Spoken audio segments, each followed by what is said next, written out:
enough talking about what we're going to do. Let's do it. And let's start with our cover story, part 1 of the evolution of a race car.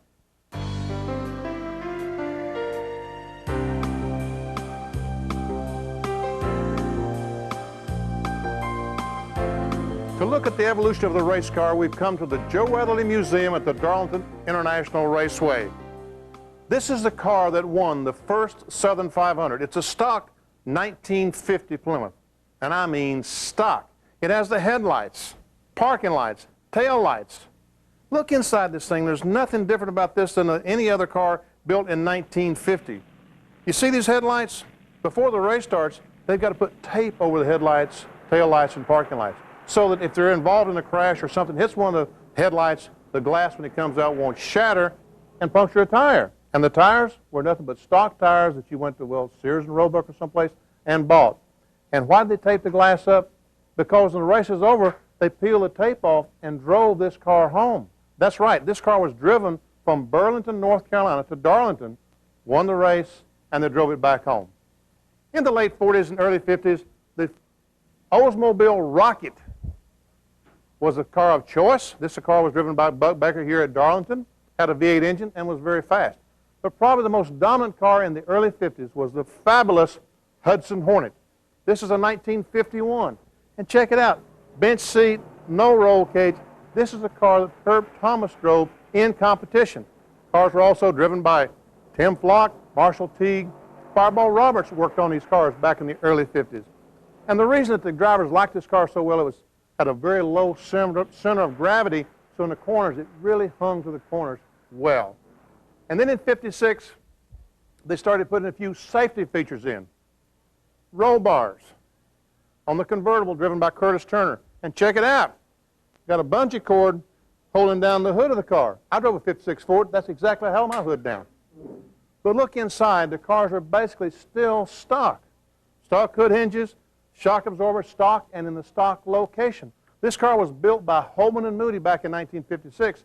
And when we say built, basically all they did was build the engine and put the roll bar in so it would protect Curtis Turner's head in case he rolled over.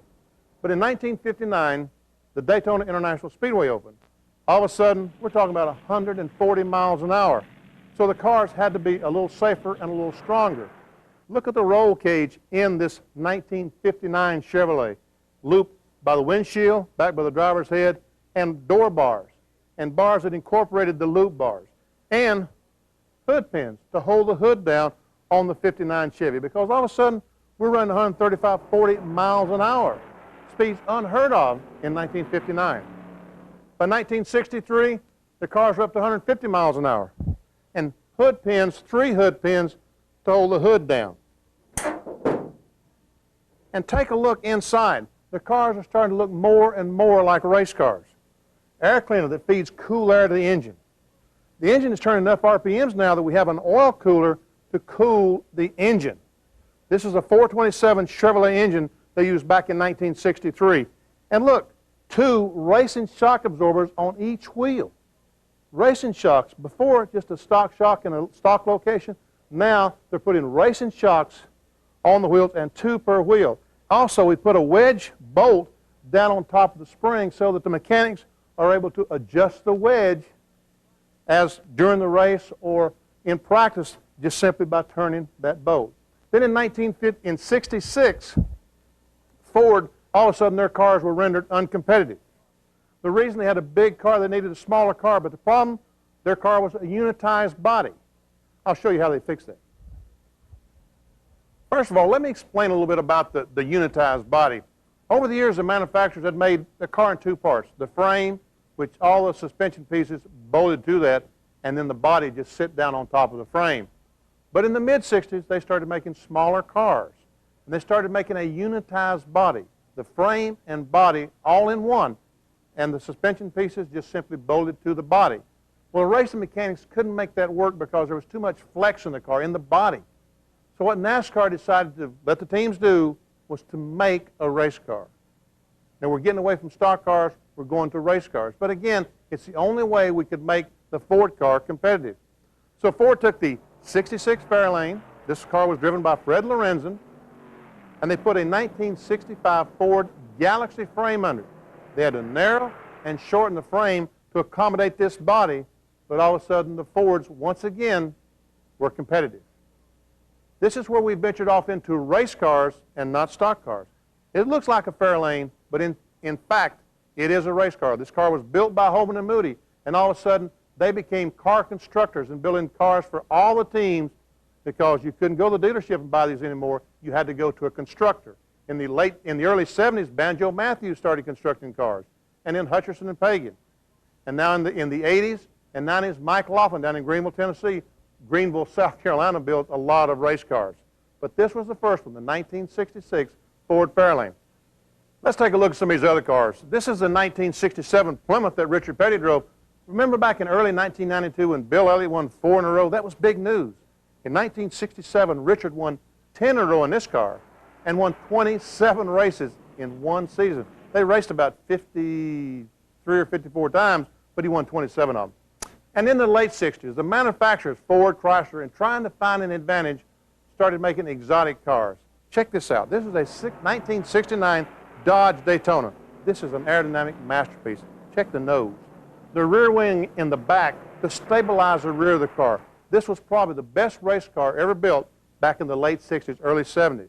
Ford retaliated with the Ford Talladega. Very good race cars. But finally NASCAR said, hey, enough is enough. No more special cars. We're running stock cars.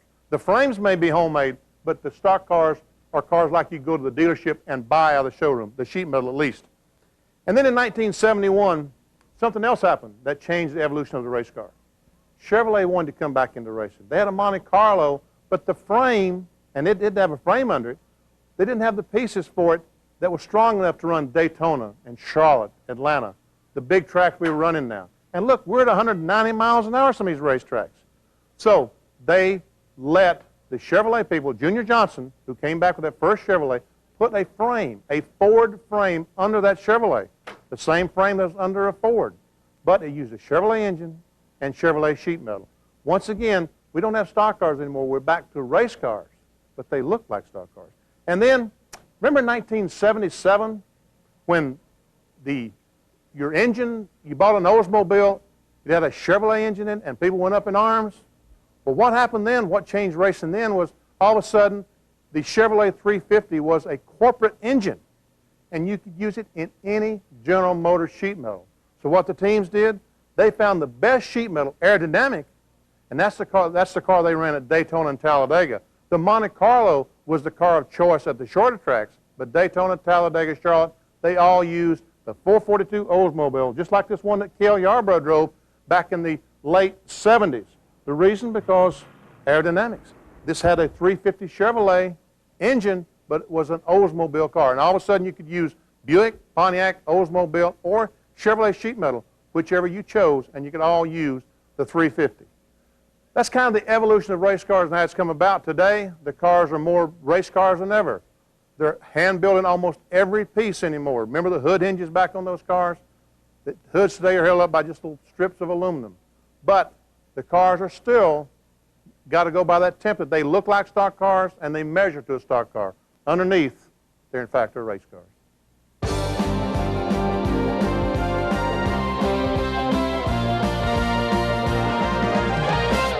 And now for part 2 of the evolution of a race car.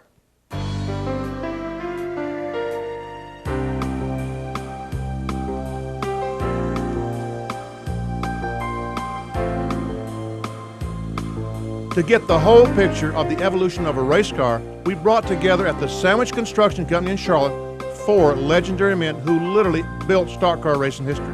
There was Ralph Moody, of the famed Holman and Moody team, who pioneered the building of the first customized race cars of the 50s and 60s. Banjo Matthews, the car builder of choice for generations of drivers. Dick Hutcherson, a 14-race winner as a driver and innovative partner of the Hutcherson Pagan Shop. And Mike Laughlin, creator of the front steer cars and the most popular car builder on the circuit today. And we're talking with Ralph Moody, Banjo Matthews, Dick Hutcherson, and Mike Laughlin about the evolution of a race car. We call them stock cars today, but Dick, they're really not stock cars, are they? Not underneath, no. The outside sheet metal is stock, but underneath they're a little bit different. Well, now you were Moody, was you around in 1949 when this deal started? There were stock cars then, weren't they? Yeah, they were stock cars. They had the stock bodies and the rubber things you set the body on a frame with and the whole works, and that's the way you run them, even stock camshafts and all. The cars are stock enough that you could drive them on the street, Oh, right? absolutely. I built a 55 Oldsmobile and run it to Darlington, and I drove it from Asheville to Darlington. And I was so tired when I went across Highway 9, a big old stop sign down there. I remember it was about 50 feet high, and I just drove right through it, never even knew it was there. Mike, when did you start going to the races? About as long as I can remember. I've seen some of these guys a long time in Augusta, Georgia, is where I'm originally from. And we had a half-mile dirt track at the time when Grand National cars had run down there. And I believe Dick has run down there before. I know Ned did, a lot of them. And I used to go out there and just really be fascinated about all this kind of stuff. And one thing led to another. But they didn't drive the cars to the No, not at this time. This was They'd a gotten to be little racing. further along, right. In racing, the first segment of the cars were nothing but stock cars.